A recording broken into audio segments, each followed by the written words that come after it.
Yashodanandana Prajajana Ranjana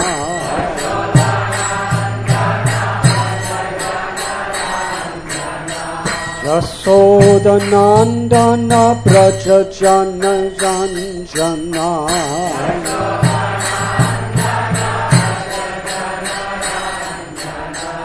Yamuna Tira Panachari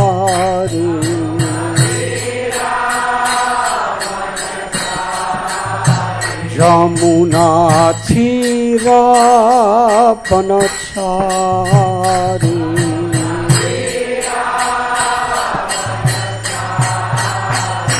Jaya Radha Madhava Kunja Bihari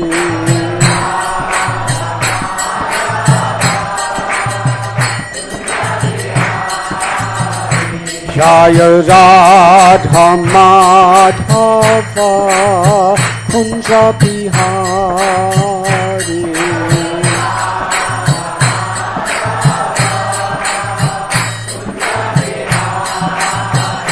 Jaya Gopi Jana Vallabha Girivadadhari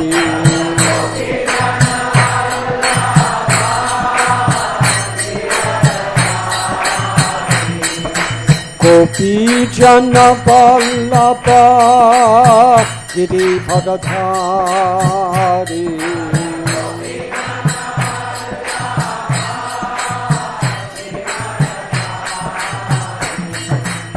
Yashodanandana Prajajana Ranjana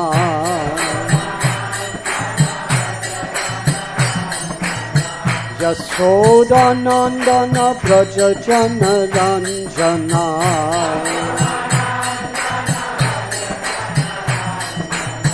Yamuna Tira Panachari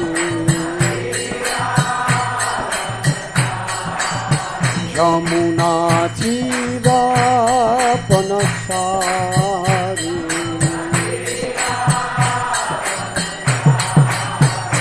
Jaya Radha Madhava Kunja Bihari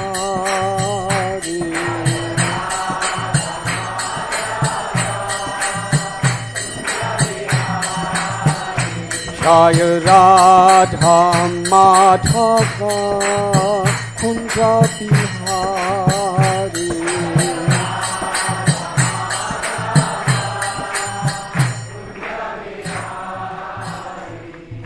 Jayom Vishnupad Paramhansa Parivrajakacharsha Astotra Sutta Sri Srimad A.C. Bhakti Vedanta Swami Srila Prabhupada Ki Jai Jayom Vishnupad Paramhansa Parivrajakacharsha Astotra Sutta Sri Srimad Srila Bhakti Siddhanta Saraswati Thakur Prabhupada Ki Jai Ananti Koti Vaishnava Vrinda Ki Jai Namacharya Haridas Thakur Ki Jai Prem Sikaho Sri Krishna Chaitanya Prabhu Nithananda Sri Advaita Gadadhar Shivasadi Gaur Bhakta Vrinda Ki Jai Sri Sri Radha Krishna Gopa Gopinath Sham Kund Radha Kund Giti Gopardhan Ki Jai Sri Vrindavan Dham Ki Jai Sri Navadvip Mayapur Dham Ki Jai Sri Jagannath Puri Dham Ki Jai Ganga Mai Ki Jai Yamuna Mai Ki Jai Bhakti Devi Ki Jai Tulsi Devi Ki Jai Samaveda Bhakta Vrinda Ki Jai Go Premanandi. All glories to the assembled devotees. All glories to the assembled devotees. All glories to the assembled devotees. All glories to Sri Guru and Sri Gauranga.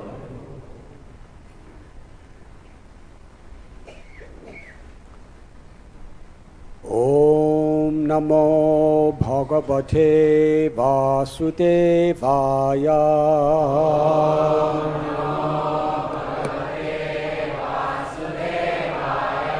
Om नमो भगवते वासुदेवाय।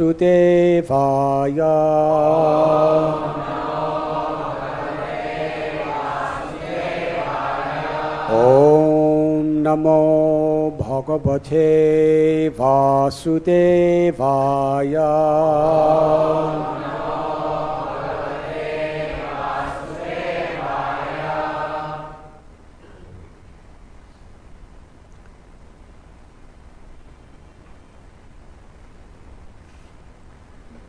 Pitari Brahmshite Stanad Indranya Darshanad Vichai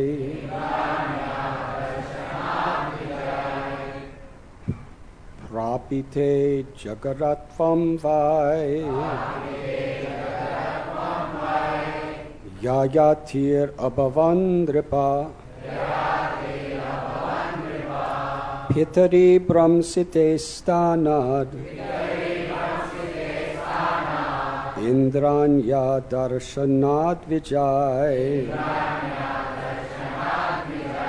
Rapite Jagaratvam Vai Yayatir Abhavandripa Pitari Brahmsite Stanad Indranya Darshanad Vijay Rapite Jagaratvam Vai Yayatir Abhavandripaha.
When his father, Brahmshite, was caused to fall down, Stanat, from the heavenly planets, Indranya, of Sachi, the wife of Indra,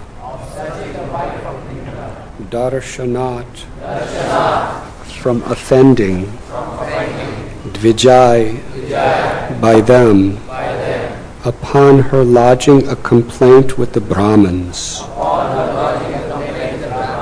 Prapite, being degraded to, Ajagaratvam,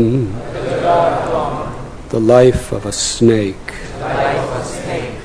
Vai, indeed, Yayati, the son named Yayati, Abhavat, became Nripa, the king. Because Nahusha, the father of Yayati, molested Indra's wife, Sachi, who then complained to Agastya and other Brahmins.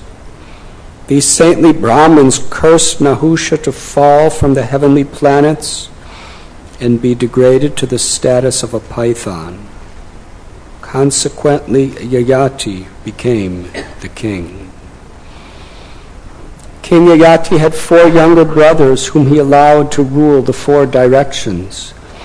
Yayati himself married Devayani, the daughter of Shukracharya, and Saramishta, the daughter of Rishaparva, and ruled the entire earth.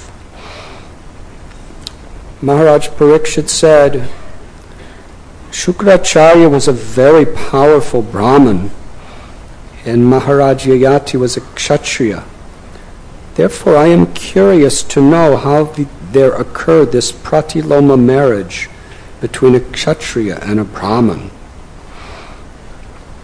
Purport by His Divine Grace, A.C. Bhaktivedanta Swami Prabhupada. According to the Vedic system, marriages between Kshatriyas and Kshatriyas, or Brahmins and Brahmins, are the general custom. If marriages sometimes take place between different classes, these marriages are of 2 types, namely Anuloma and Pratiloma.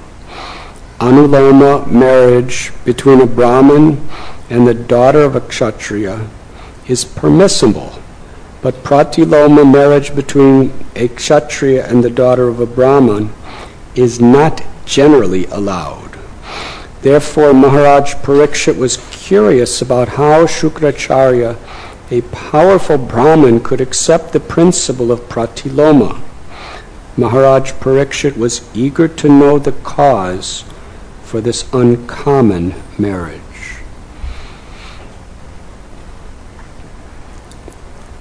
Om Agyantimidandasya Jnananjanachalakaya Chakshurun militam jena Tasmai Sri Gurave Namaha. Sri Chaitanya Manobhishtam Sthapitam Yena Bhutale Swayam Rupa Kadam Mayam Tadati Swapadantikam Vandeham Sri Guru Sri Yuta Adakamalam Sri Gurun Vaishnavanscha Sri Rupam Sagrajatam Sahagana Raghunathan Tam Sajivam Sadvaitam Savadutam Parijana Sahitam Krishna Chaitanya Devam Sri Radha Radhan Sahakana Lalita Sri Vishakan Vitamscha He Krishna Karuna Sindhu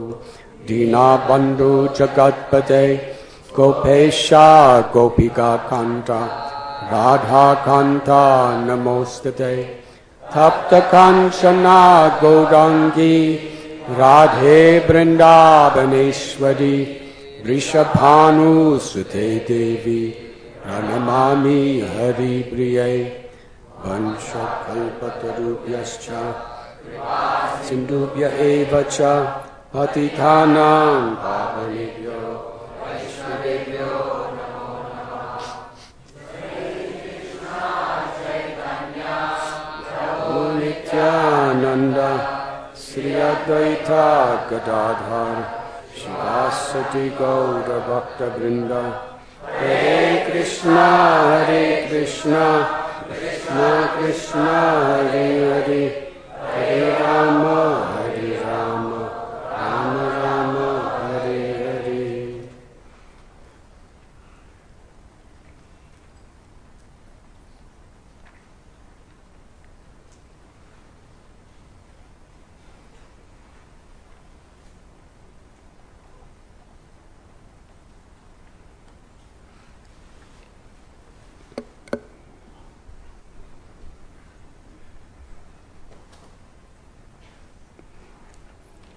Today we are reading from Srimad Bhagavatam, Canto 9, Chapter 18.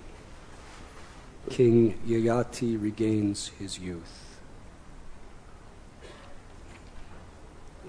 Text 3 through 5.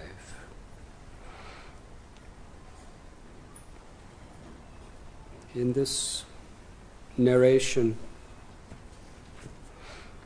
Shukadeva Goswami is sharing with Parikshit Maharaj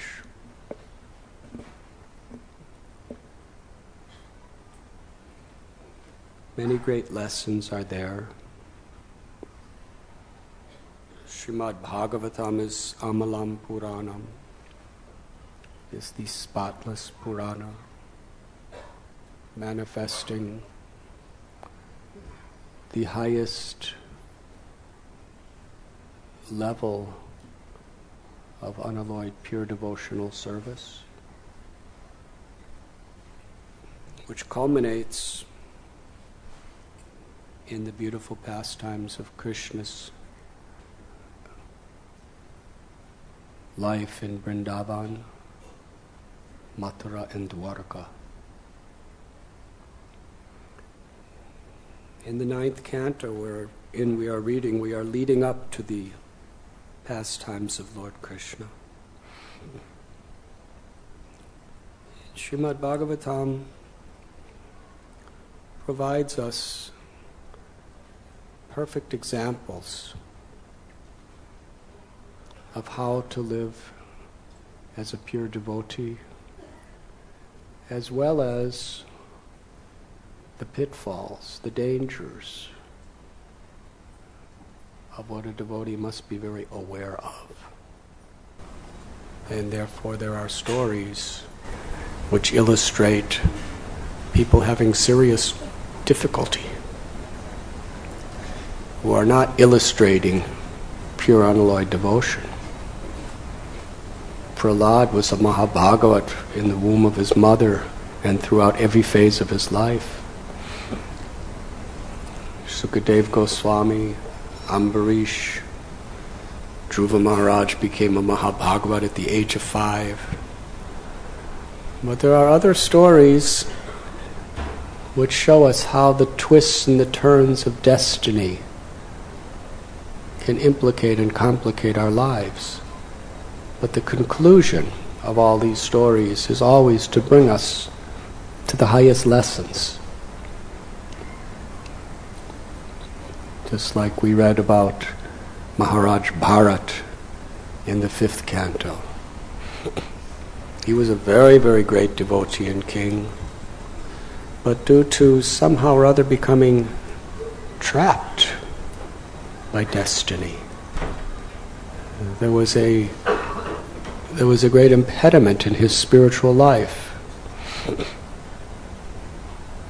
He went to the Himalayas for the purpose of self-realization.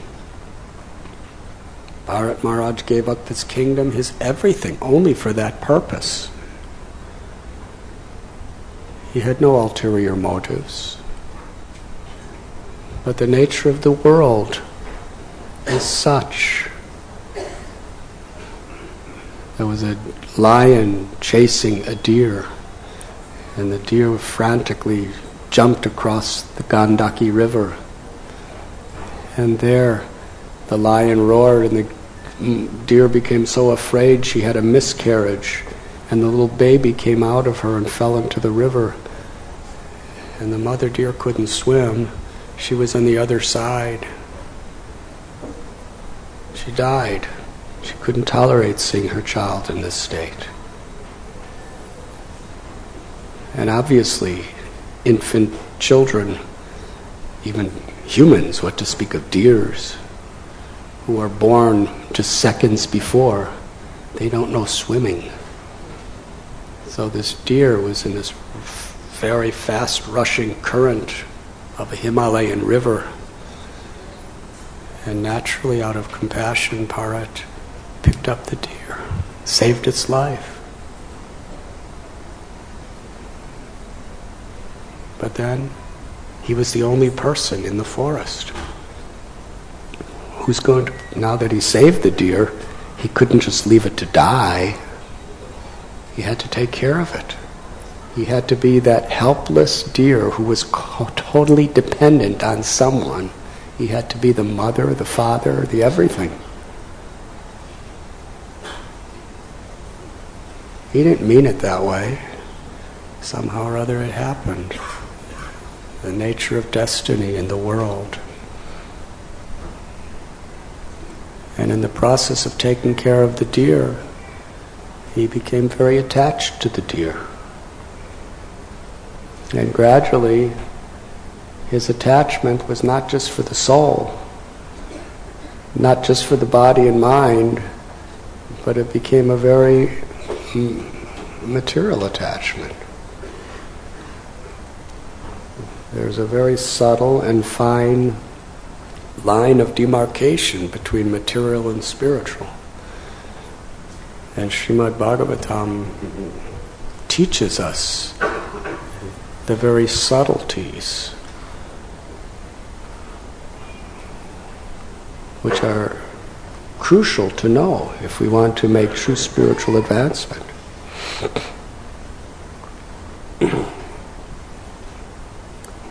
What is material philanthropy and welfare work, which is certainly in the mode of goodness? And what is transcendental devotional service, which is above the modes of nature? The Srimad Bhagavatam teaches us we have to come to the mode of goodness before we could transcend the modes. And many of the Vedic literatures are specifically meant to somehow or other get people to rise through the modes of ignorance and passion and bring them to mode of goodness, specifically so that eventually they can transcend the modes of nature, which is the whole purpose of all the Vedas. Vedaishcha sarvar aham eva vedyo, Vedanta kadid veda vedeva chaham. Krishna says, by all the Vedas, I am to be known. Sarva dharman parityajya, mamekam sharanam. Abandon all these dharmas of the Vedas and just surrender to me. And Krishna also tells in Gita that the Vedic literatures are filled with flowery words to improve the quality of one's life and material existence. Give them up. Be established in the self. Traigunya vishaya veda nistraigunya bhavarjana. They mainly deal with the three modes of nature. So yes, it is crucial that we bring people to the mode of goodness. These four regulative principles, no illicit sex, no intoxication, no gambling, and no meat eating, are not spiritual in and of themselves. They help to bring us to the mode of goodness. And in that mode of goodness, when we chant the holy names of Krishna and render devotional service to Krishna, we transcend material existence. So it's important in our society to elevate people to the mode of goodness. But the fine, subtle line of Srimad Bhagavatam in this story of Bharat Maharaj is when you're transcending the modes of nature, it's a great fall down to come back to the mode of goodness.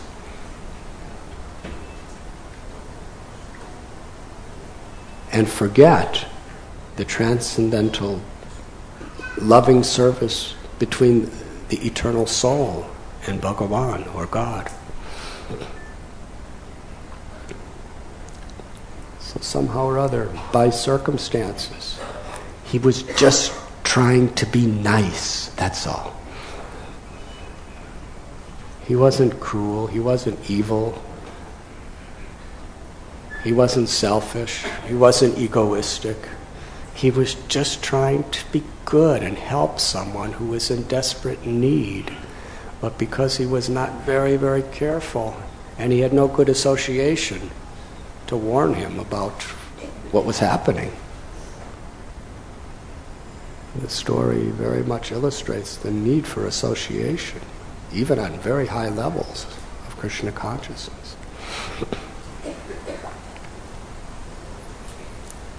So he became attached, and his next life he became a deer. He lost his human birth. But because of his devotion, neha vikramanat sosti pratyavayo nividyate, because of his very high level of devotion, Krishna gave him the opportunity to remember his past life. Can you imagine walking around the forest as a deer, knowing that you were a king, knowing that you were this far from pure love of God and ecstatic perfection of life, and now this is where you are? So the Bhagavatam teaches, even if you make a mistake, you could transform that mistake into something glorious. And Bharat Maharaj, he didn't do anything deers do. Normally, he associated with sadhus. Wherever there was Hari Katha going on in the forest, he would just be close by listening. He fixed his mind on Krishna. And in his next birth, he became Jad Bharat. And then as Jad Bharat, he took the role of an avaduta by his own purposes, and was ridiculed, criticized, condemned. People tried to murder him because he looked so stupid. But he liked that, because it was very conducive to his Krishna consciousness.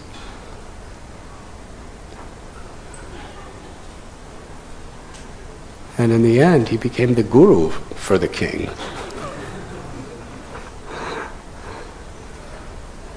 And that was his perfection. So in this story, we also find the subtle dangers of material existence, how different people in different situations, both Bharat Maharaj and Yayati were Kshatriyas, coming from very, very royal, divine families.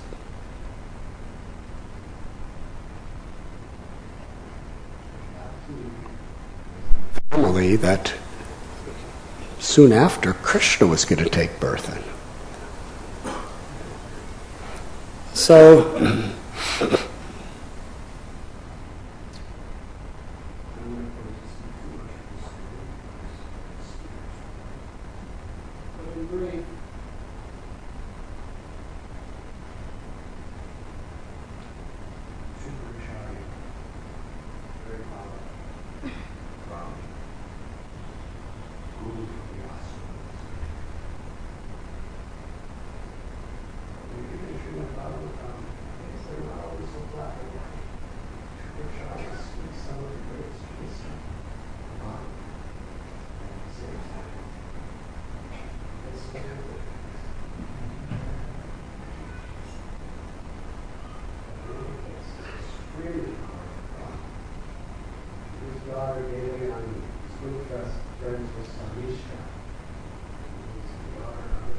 she was a princess, and they were having so much nice times together. They were roaming through some forest, and there were so many maidservants and other people there and friends, and they went into a lake, and there was lotus flowers and humming bees, and it was beautiful weather. It was just such a nice day to enjoy.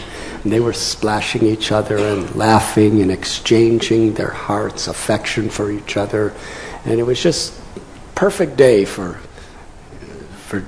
happiness on this material plane. But things could change our happiness in so many ways. Padam padam yad vipadam natesham. There are so many uncertainties. You know, there could have been an earthquake, could have been a tsunami, could have been a rakshasa that came out, could have been a swarm of mosquitoes. So many things could happen at any moment. Well, in this case, there was just a simple mistake. after they came out of the water, Sarmishta, who was a princess, accidentally got her clothes mixed up with Devayani, who was a Brahmin, and she put on Devayani's clothes. Now, does that sound really bad to you?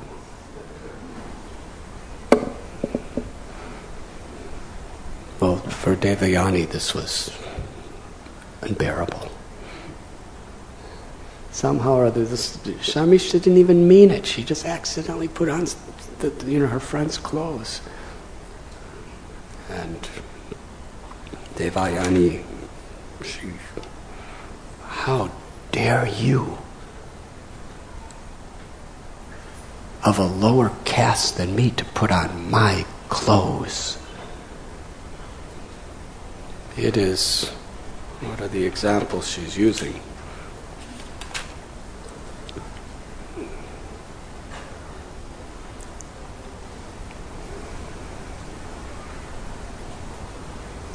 Like the dog snatching the butter that's meant to be offered in the sacrifice to Vishnu. It's a pretty big insult. And she went on and on talking about, she just lost control. She became angry. That Brahmins are the heads of society and they are giving the truth, and you Kshatriyas are completely depending upon us, and you have taken the sacred property of Brahman for yourself. Very harsh. And Sarmishta is a Kshatriya. So she got really angry. And she said, you Brahmins are just a bunch of beggars. You're like useless crows.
Help me, save me, save me.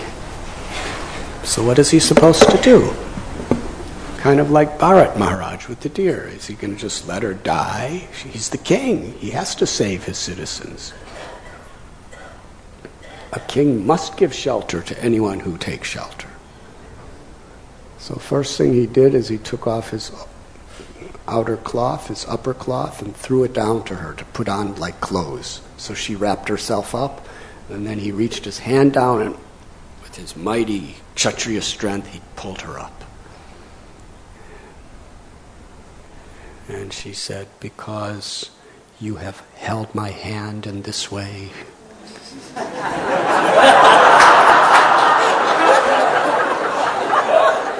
Now I accept you to be my husband. She said that previously she had been cursed that she wasn't allowed to marry a Brahmin. So this is destiny. It's destiny. I'm meant to be married to you. I'm the daughter of Shukracharya. So the king, let's go talk to your father, And Shukracharya gave his blessings. But at the same time, that they were married, Devayani told her father about what Sharmishta did to him. So Shukracharya was very angry, and he went to really chastise Sharmishta's father. And he came raging with anger, how you have defied the integrity of my daughter. And when Sharmishta's father heard about this, he became really afraid. So he came out and fell at Shukracharya's feet and worshipped him very, very nicely. And then Shukracharya said, okay, I forgive you, but now that my daughter Devayani is married to King Yayati, your daughter has to be her slave for the rest of her life. So he said, yes, of course, gladly. She will be her maidservant. So things were going on nicely, and Devayani was pregnant with a child. Things were very happy. But King Yayati, destiny was working in its own mysterious ways on that king. He was trying to do good. And for the rest of the story, you're going to have to hear whoever gives class tomorrow. But Sharmishta is very powerful in her own right. And she took shelter of King Yayati. And he gave her shelter. And what to do? When Shukracharya found out about that, he was so angry that he cursed King Yayati to lose his youth, to be a decrepit old man. Now here he is. One day he's at the peak of his youth, and the next day he's just totally an invalid old man. And he fell at the feet of Shukracharya and begged forgiveness and told him, just give me my youth back and I promise I'll do everything you say and I'll be so good. And Shukracharya said, I can't give you your youth back, but if you could find someone to trade your old age with their youth, then I'll allow that to happen. Now who's going to do that? He went to his eldest son Yadu and said, I want to enjoy my life. Please give me your youth and I'll give you my old age. Because I'm your father, and Dharma is a son must follow the word of the father. Yadu refused. He said, I don't want to be old like this, just because of your offenses. So he refused. And then Yadu was the son of Devayani. And then he went to others, his other children. They all refused. And then he went to his youngest son, Puru, who was the son of Sharmishta, and asked him, you take my old age, my invalidity, and I will take your youth. And Puru said, yes, it will be done. I must follow what my father wishes. Now Puru is glorious because of that sacrifice for his father. The other sons are condemned because they didn't follow the father. But Yadu is the most glorious because he refused for a higher purpose. Yadu knew that he was destined to have Krishna in his family line. The Supreme Personality as Godhead was going to become in the Yadu dynasty. So for the purpose of loving devotional service to Krishna, to facilitate Krishna's appearance, he refused his father. Sarvadharman Purijaja. If we violate dharma for our own material purposes, there will be a reaction, a karmic reaction. But if we violate dharma for the highest dharma of Krishna's will, then that is transcendental. So ultimately everything just, Srimad Bhagavatam, so nice, because King Yayatu was, after some time, he became so disgusted with himself. He was suffering so bad. He told his wife, I am like a he-goat and you are like a she-goat and we're just living like goats. Some other interesting developments happen in the destiny of King Yayati during this time. But ultimately, he gave his youth back to Puru, and Puru ruled the world and was a great saint, Rajarishi, and Yayati became a self-realized soul. Through it all, he learned his lessons. And at the same time, Shukadev Goswami, by telling these particular stories, is teaching us so many lessons.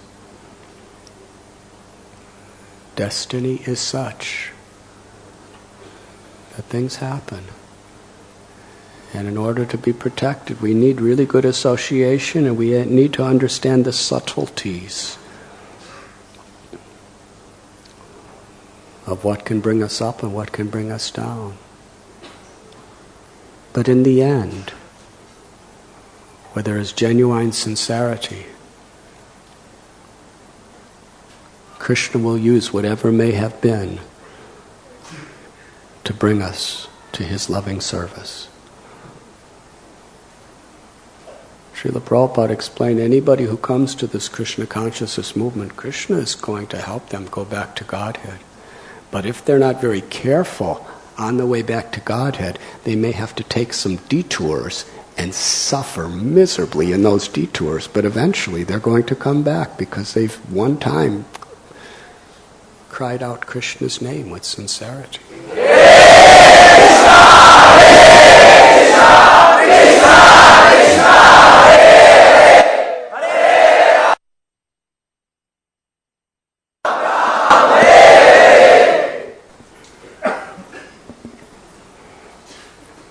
Speaking on the subject of crying out Krishna's name with sincerity and the twists of destiny, I'd like to discuss very briefly the subject of today's holy day that we are commemorating, the appearance day of Srivas Thakur, who is one of the members of the Panchatattva.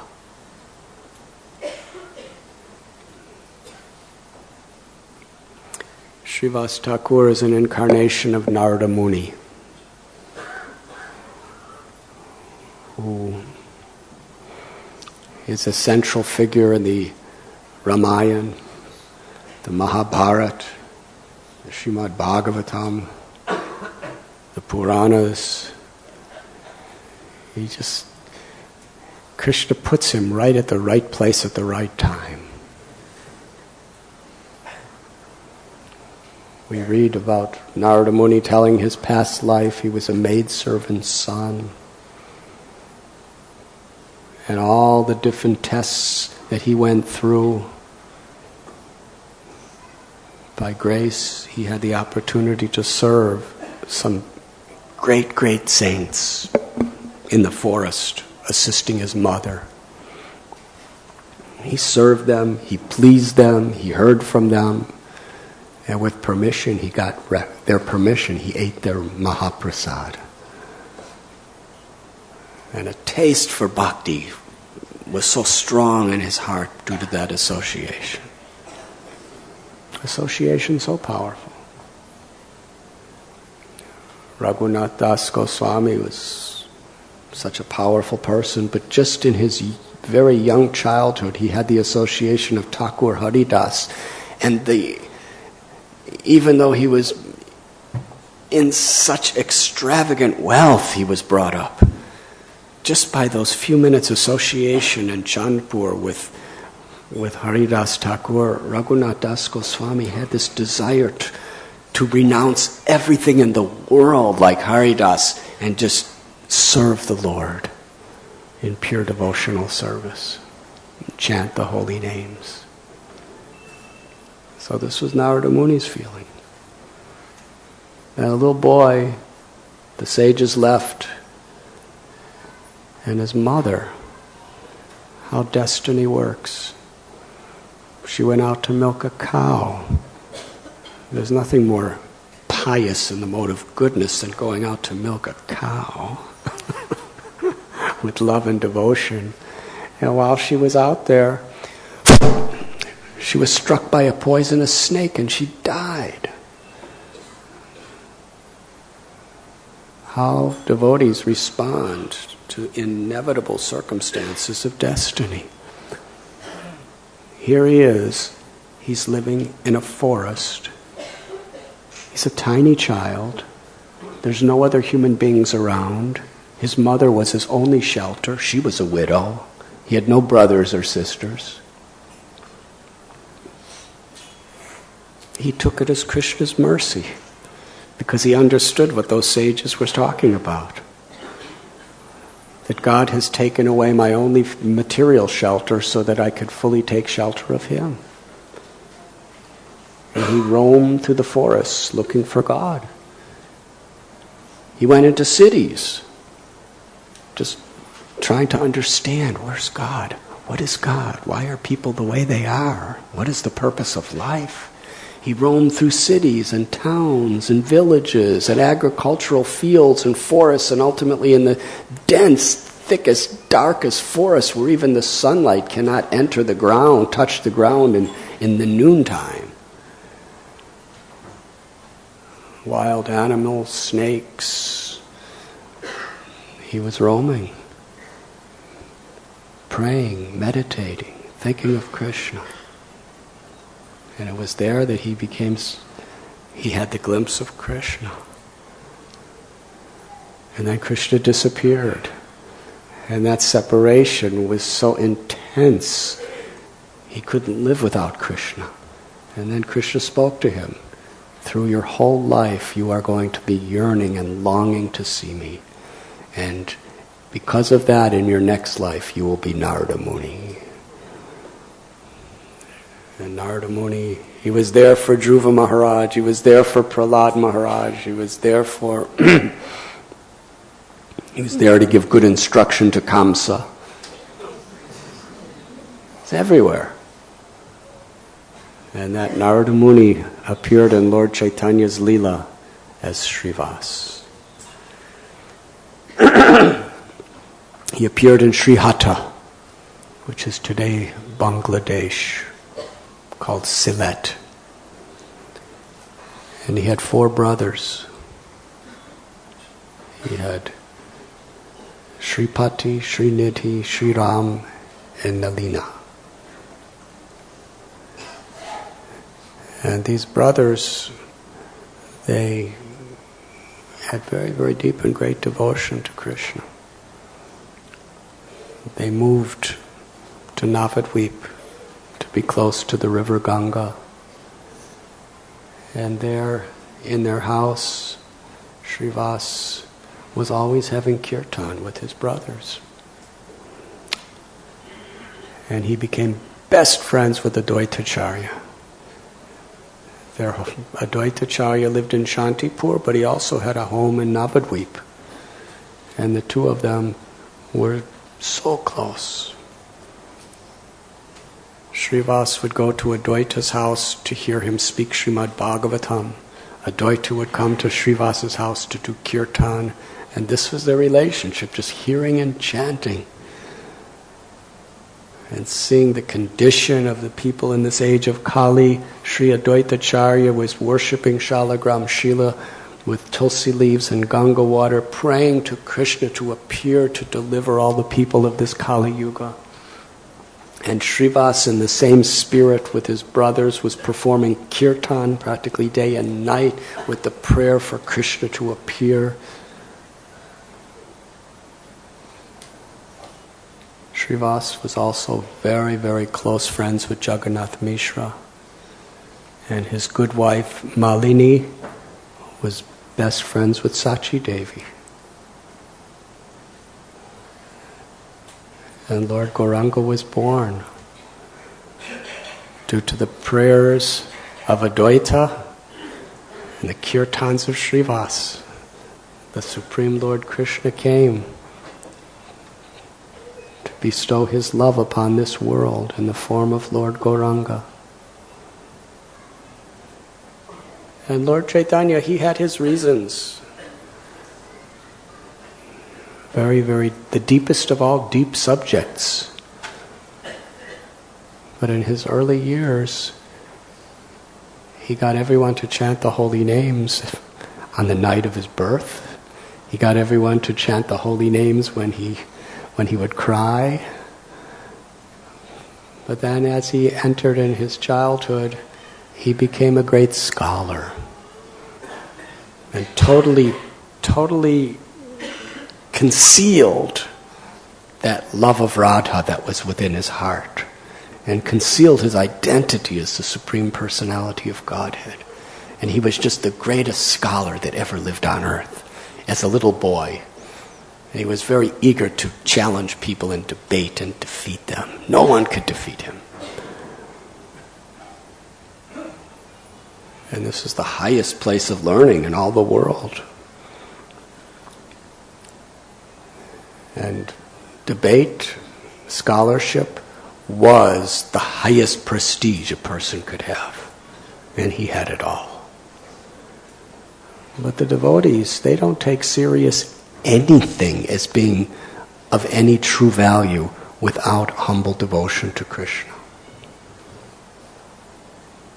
Devotees like Srivas, there was something mysterious because they loved Nimai just like they loved Krishna, but they didn't know he was Krishna, and they couldn't tolerate that he wasn't a devotee. They would come together and pray, Krishna, make Nimai a devotee. If he becomes a devotee, he will expand. Nobody could resist him. He will expand the Sankirtan movement like no one else. And Nimai purposely would have blocked the road of devotees when he would see them and challenge them to mundane debates. And the way he would challenge, because he was so clever, he would just intertwine his arguments in so many ways that you couldn't go away. You would just be trapped in argument. And you couldn't win. And it was on subjects that devotees just couldn't care less about.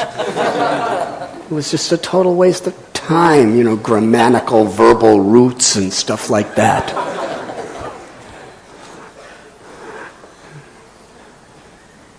And when he would challenge Gadadhar would think to himself, I have to run away. I just have to run away. But Nimai would say, what is the meaning of liberation? And he would say, liberation means, to be freed from material existence. And Nimai would say, no, liberation means this. What do you say about that? And then they'd argue, and Gadadhar would just let me go.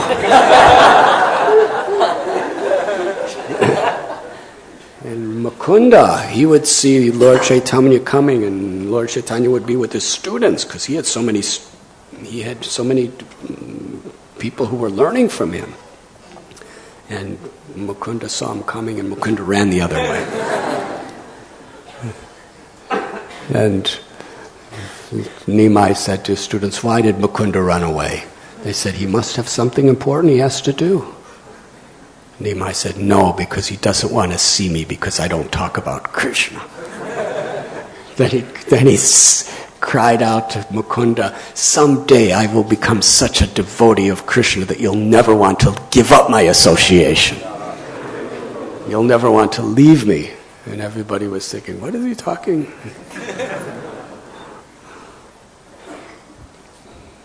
But Srivas was almost the age of Lord Chaitanya's father.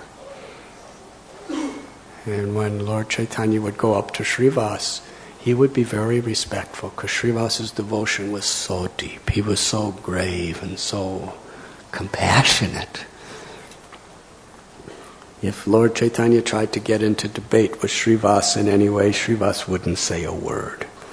He would just laugh and walk away.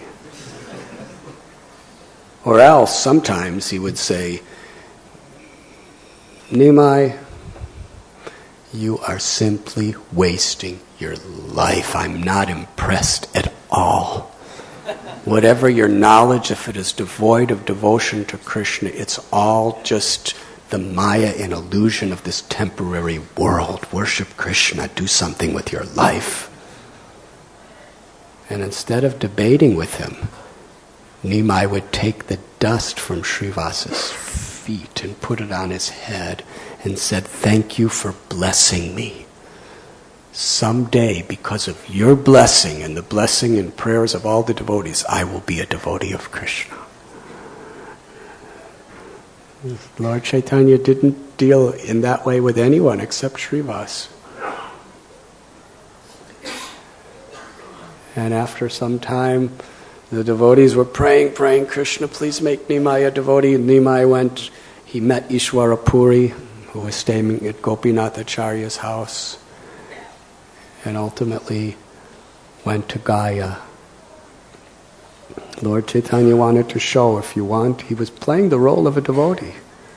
When you sincerely surrender to a spiritual master in parampara and take that Guru's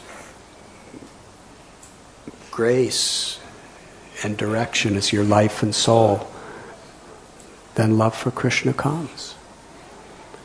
So after taking initiation and giving his heart to his Guru, Ishwara Puri, Lord Chaitanya started manifesting the ecstasies of love of God that nobody has ever seen before.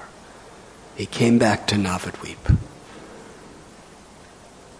And when people saw him, Sriman Pandit and others, they couldn't believe what they saw. Nimai has become the greatest of all devotees. And every morning the devotees would go to this one creeper where they would collect flowers for their puja. And Srivas was there, and Sriman Pandit and others were saying that you won't believe what I saw. Nimai Pandit has become a devotee. He cries in love for Krishna. And Srivas was so happy, he smiled. He said, now our family will expand.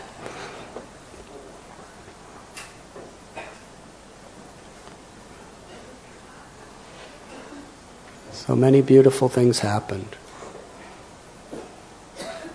But one thing is Srivas was having these kirtans at his house.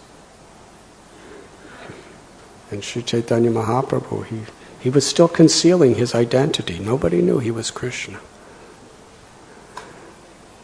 But the atheists, as well as the very proud so-called religionists,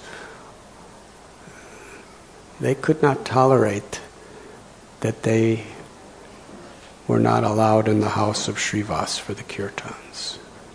And they couldn't tolerate that Srivas was becoming so loved by so many people for his devotion. So they were spreading the most nasty rumors against Srivas. He was practically constantly the object of all kinds of lies and false propaganda. They were saying that he was raping young girls in the middle of the night, intoxicating them with strong liquor, and then abusing them, and that's what they're doing, crying the names of God all night. It's blasphemy of God that they're doing it in such a state. And at one point, the king, the Malecha king, was coming with soldiers on boats toward Navadvip. And these antagonistic people were crying out that the king is coming with soldiers because the chanting of the holy names of the Hindu gods is outlawed. And they're going to come to punish us all because of Srivas. Srivas is a coward. He's going to run away. And the soldiers are going to take us, they're going to beat us, they're going to plunder everything we have because of him.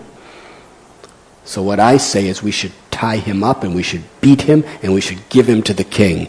And then we should knock down his house and throw it in the Ganges and plunder everything he has. This is the way they were talking. And devotees would hear this because it was spreading all over town. They would just think, Krishna will protect us.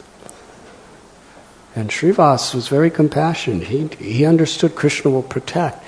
But he was thinking, why should, if the king is coming with his soldiers, they could, beat and persecute and kill the devotees. So he was very much worried about that. One day, Lord Chaitanya was walking along the river Ganges. And he happened to hear these people saying all these crazy things. They were even blaspheming him because of his association with Srivas. And he just walked by. And then on the bank of the river, he saw some cows, beautiful cows, with their calves. Some of them were laying down. Others were eating grass.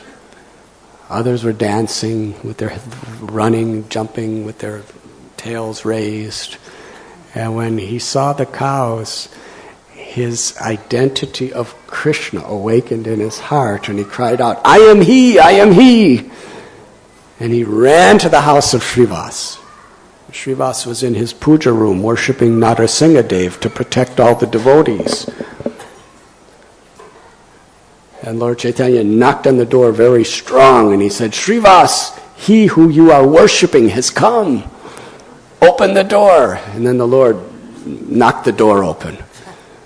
And Srivas looked at him, and Lord Chaitanya manifested his four-arm form.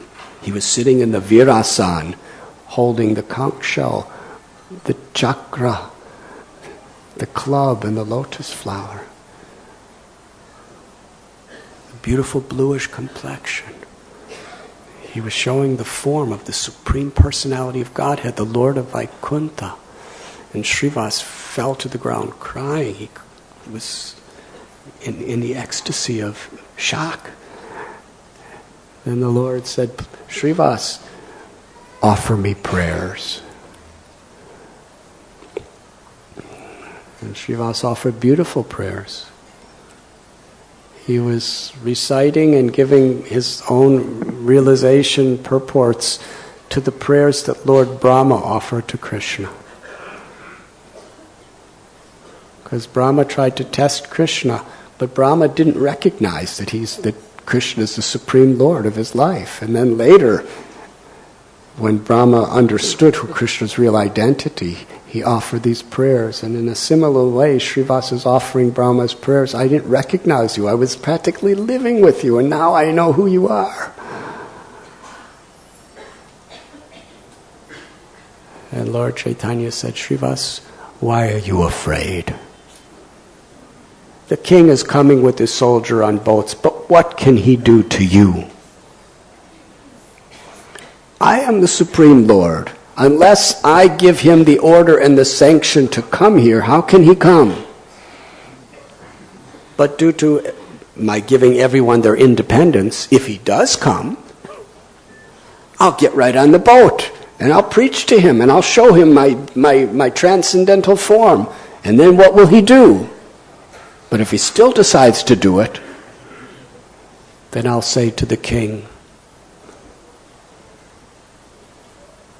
bring the elephants, the dogs, the horses, the birds of your kingdom, and then bring your qazis. These qazis who have, due to their influence, you have outlawed the Sankirtan of the holy name. And you get them to chant. You get them to chant their prayers and make these animals weep in ecstasy. And they will not be able to do it. And then I will grab the elephants and the horses and the dogs by their tails and I will bring them here. And I will chant the holy names of Krishna and I will tell them, chant! And all the elephants and the dogs and the camels and everybody and all the birds, they will weep in ecstasy, roll in the ground, crying the holy names of Krishna.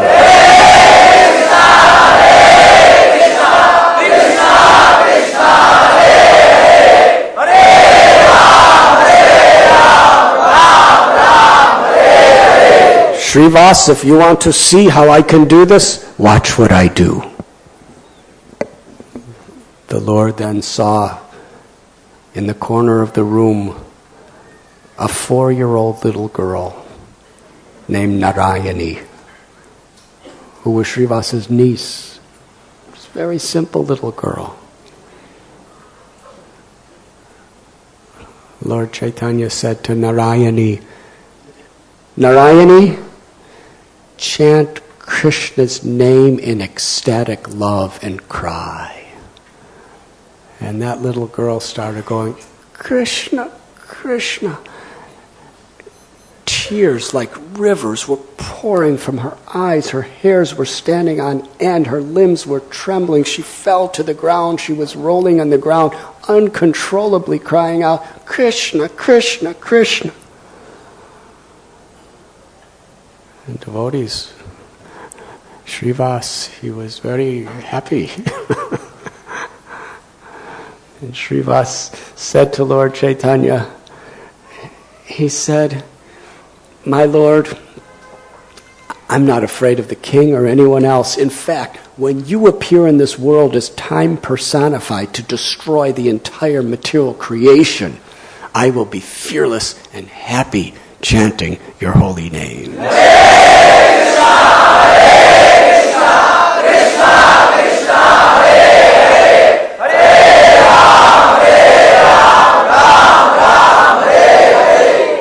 Then the Lord said to Srivas, bring your relatives, your maidservants, your friends, everybody, bring them here. And Srivas brought. And Lord Chaitanya was manifesting his beautiful form of the Supreme Personality of Godhead in front of everyone. And Malini, the wife of Srivas, who was such a pure-hearted, loving devotee, her and her husband, they offered incense, they offered sweets, they offered arti. They anointed his feet with sandalwood and tulsi leaves and flowers. And Lord Chaitanya put his lotus feet on the heads of all of the maidservants, friends, and relatives of Srivas, and they all attained the ultimate perfection of seeing God face to face. He gave them all ecstatic love. And in this story, Vrindavan Das Thakur says, when one becomes dear to a great devotee, one gets the highest benedictions of the Lord. Simply because of their association with Srivas, they all attain perfection. This is the power of a devotee's love.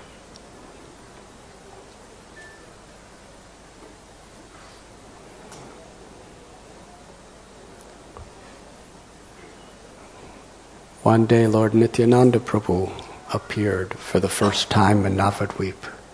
And Lord Chaitanya sent Srivas and Haridas Thakur. He said, I had a dream. I had a dream where a chariot came in front of my house, and on that chariot there was a very, very large man with a blue turban and blue robes. He had a plow and over his shoulder, and he carried a club, and he had one beautiful earring on his ear. And he looked intoxicated with ecstatic love of God. He had a flag on top of his chariot with a palm tree. And he was rocking back and forth again and again saying, is this the house of Nimai? Is this the house of Nimai? And I came out and I asked, who are you? And he said, I am your brother. Tomorrow we will get to know each other. He said, I believe this was Balaram himself, who has come somewhere in Navadvip. Go and find him. So Srivas and Haridas, they searched for 9 hours through the houses, the bathing ghats, the shops, the markets. And they came back and said, we don't see anyone like this. And Lord Chaitanya smiled that Nityananda is very mysterious. He said, come with me. And they went right to the house of Nandanacharya, where Gaur Nitai had their first meeting.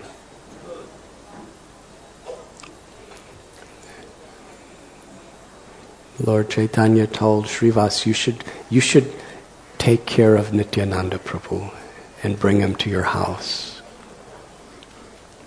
And he did.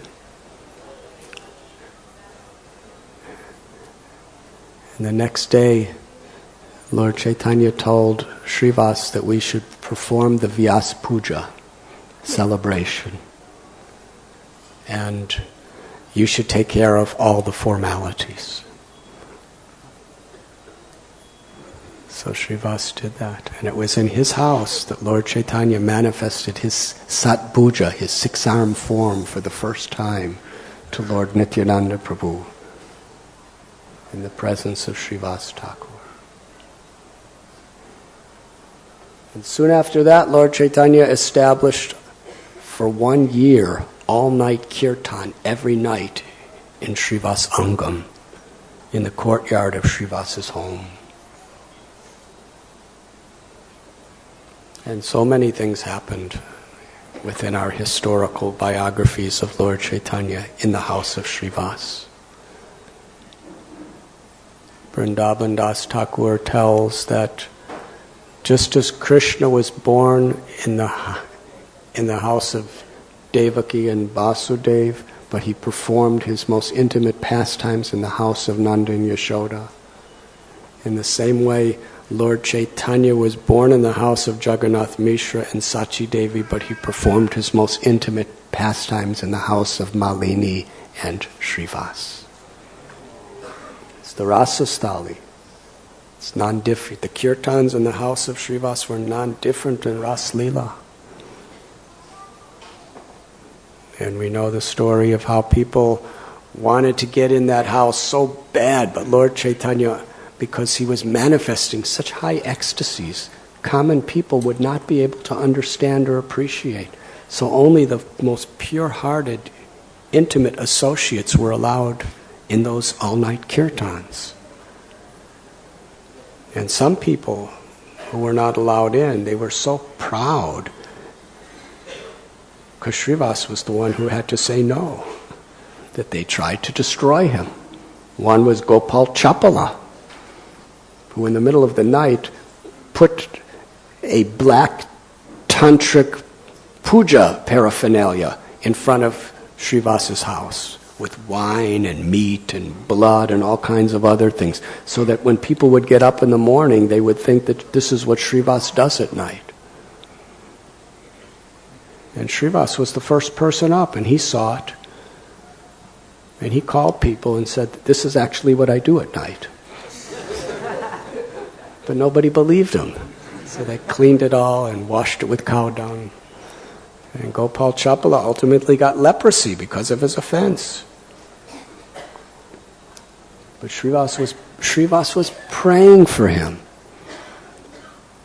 And eventually when he came to his senses and sincerely came to Srivas, Srivas forgave him, embraced him, and Gopal Chapala not only was cured of his leprosy, but he became one of the most intimate devotees in the inner circle of Lord Chaitanya's associates.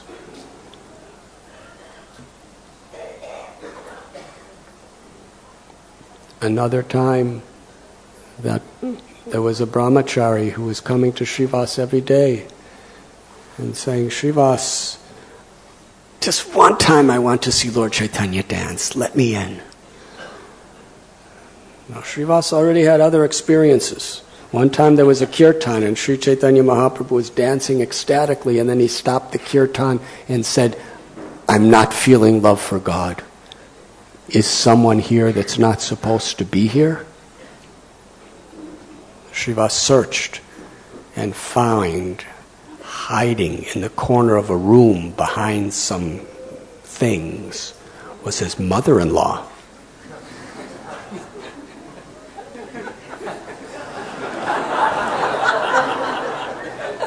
Srivas is a supremely cultured, respectable gentleman. So how do you deal with your mother-in-law? Well, he removed her from the house in a very special way. And then after she was gone, Lord Chaitanya was dancing in ecstasy. So when this brahmachari came and said, let me in, please let me in, Srivas said, I can't let you in. Lord Chaitanya selects who could come in, and you're not one of them. He said, please, just one time. Now this brahmachari was very austere. He never ate anything except milk, sometimes some fruits and roots. But he was well known because he only drank milk.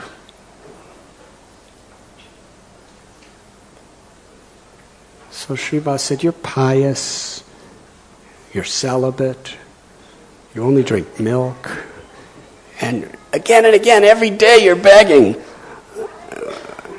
I have to let you in, but I'm going to have to hide you.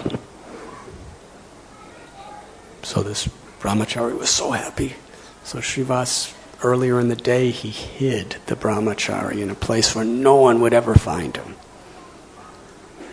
When Lord Chaitanya began his kirtan, all the devotees were chanting the holy name. Sri Chaitanya Mahaprabhu was dancing in ecstasy. Suddenly he stopped. Said, I am not feeling the ecstasy of Krishna. Is someone in this house that is not supposed to be here? And everyone was really afraid. And Srivas came forward. He said, there are no atheists in the house.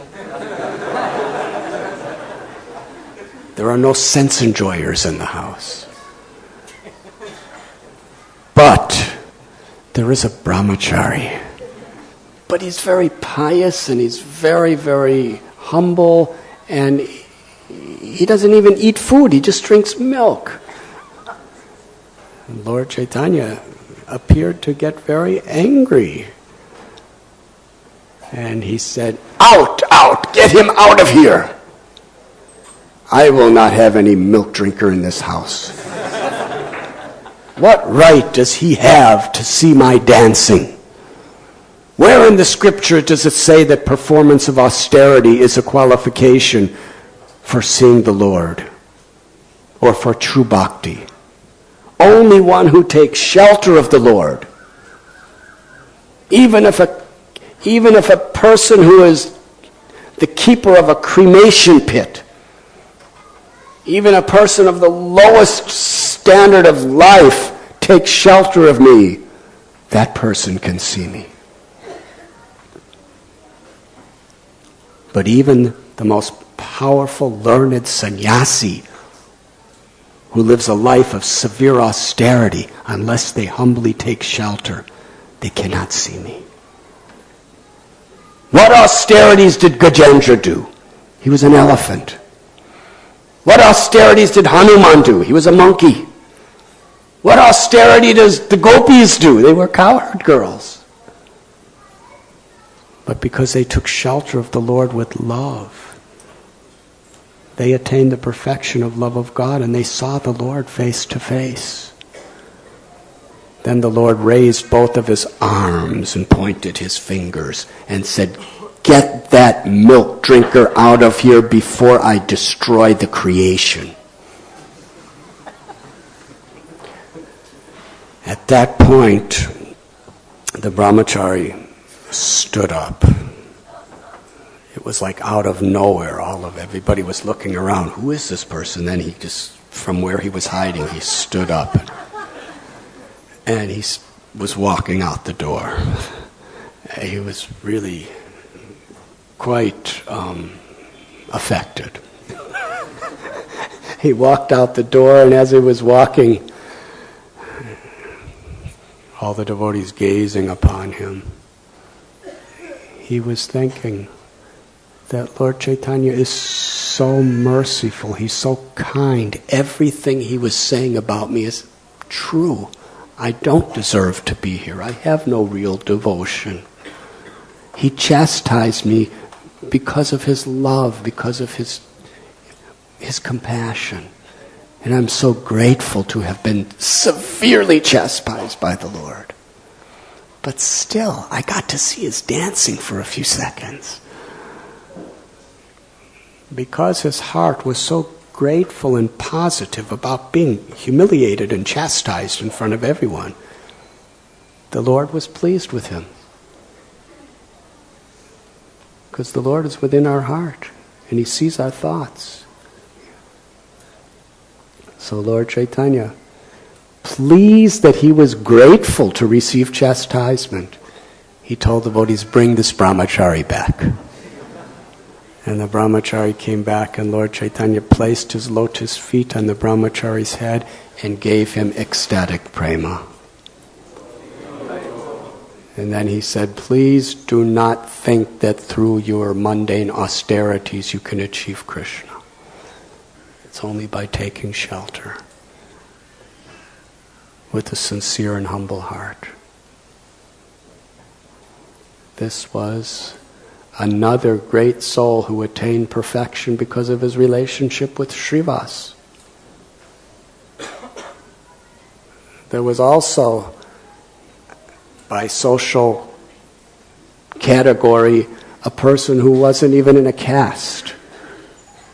But Srivas liked him. And Srivas allowed him to wash the clothes for his family.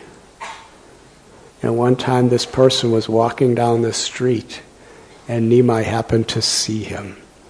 And Nimai was thinking that this is the person who washes the clothes for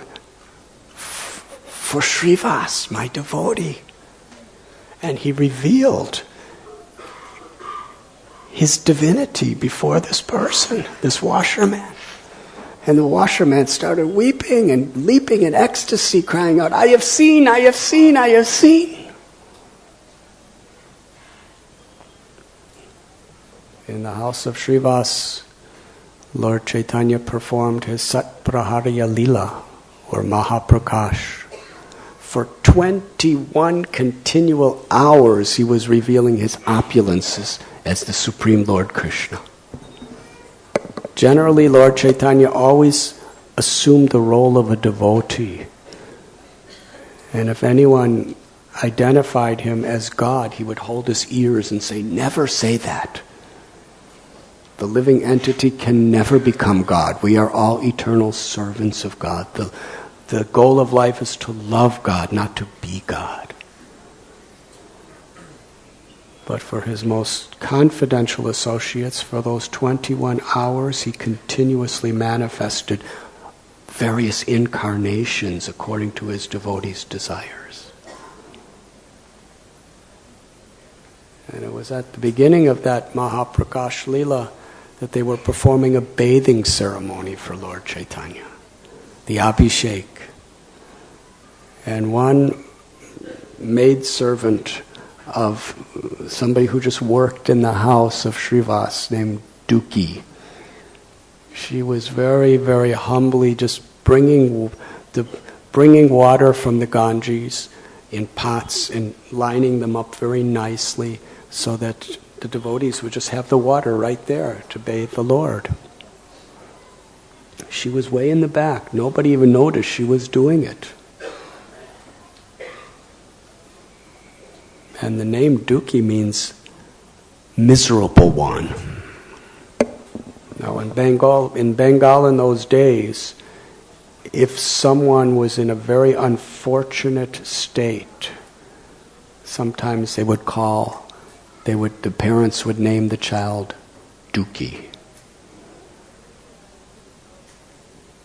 Sometimes if parents, all their children died either of miscarriages at birth, and finally one child lives, they name her Duki or Duka, it's a boy, which means the miserable one. And the idea is destiny will feel sorry for a person with such a horrible name and leave them alone. It's bad enough that they're named Duki. Let's not cause her any more suffering. So her name is Duki, the miserable one.